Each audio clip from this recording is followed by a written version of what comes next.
किसी ने क्या खूब कहा है कि भरोसा करो, जब द्रव देगा तो बेहतर नहीं बेहतरीन देगा। नमस्कार दोस्तों, मेरा नाम प्रेम प्रकाश पांडे है। आज अपने चैनल पर एक नई बेहतरीन प्रेरणादायक कहानी लेकर के आया हूँ। दोस्तों, राम नाम की महिमा और शक्ति का गुणगान सनातन धर्म के हर ग्रंथ में है।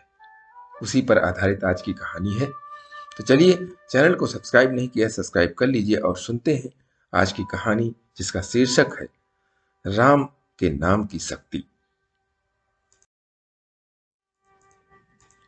एक बार एक विप्रचंद नामक ब्राह्मण से हत्या हो गई और उस हत्या के प्रायश्चित के लिए वह अनेक तीर्थों में घूमता हुआ काशी आया। वह मुख से पुकार कर कहता था, राम राम, मैं हत्यारा हूं, मुझे भिक्षा दीजिए।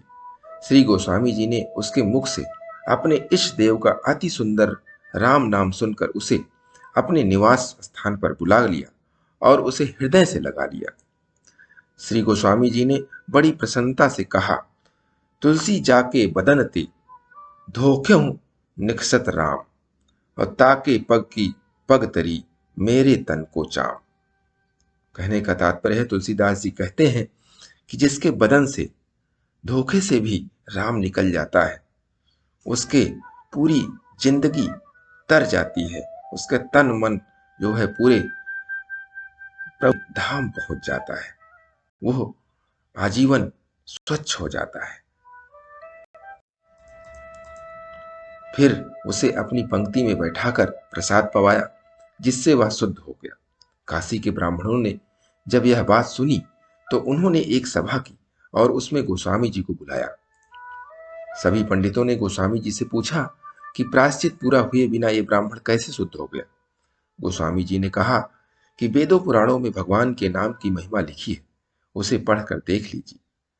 भगवान नाम के प्रताप से ही यह ब्राह्मण भी शुद्ध हो गया है। उन्होंने गोस्वामी जी से कहा कि महिमा लिखी तो है, परंतु हमें विश्वास नहीं होता। गोस्वामी जी ने पूछा कि फिर आपको कैसे होगा, वह उपाय कहिए। इस पर ब्राह्मणों ने कहा, यदि इस व्यक्ति के हाथ से भगवान शंकर के नंदी जी प्रसाद खा ले तो हम लोग इसे अपनी जाति पंक्ति में ले लेंगे। सब लोग काशी में ज्ञान व्यापी नदी के तट पर पहुंचे, जहां शर्त रखी गई थी। श्री गोस्वामी जी ने नंदीश्वर से कहा, हे नंदीश्वर, यदि यह ब्राह्मण राम नाम के प्रताप से शुद्ध हो गया है तो आप इसके हाथ से प्रसाद स्वीकार करके नाम की महिमा को प्रमाणित कीजिए।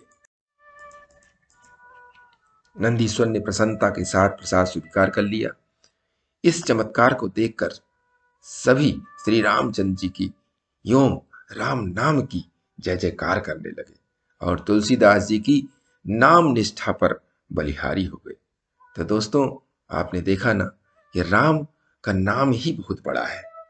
उससे आदमी पूरी तरीके से स्वच्छ एवं निर्मल हो जाता है, सज्जन हो जाता है।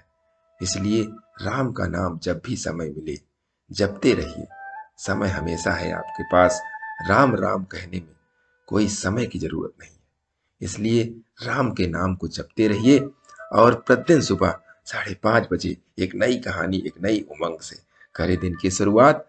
तब तक के लिए छोटों से मिले प्यार और बड़ों से मिले आशीर्वाद और भगवान के सहारे के साथ यही कहूंगा, काम तो सभी करते हैं, पर काम करो कुछ ऐसा कि उदाहरण बन जाए।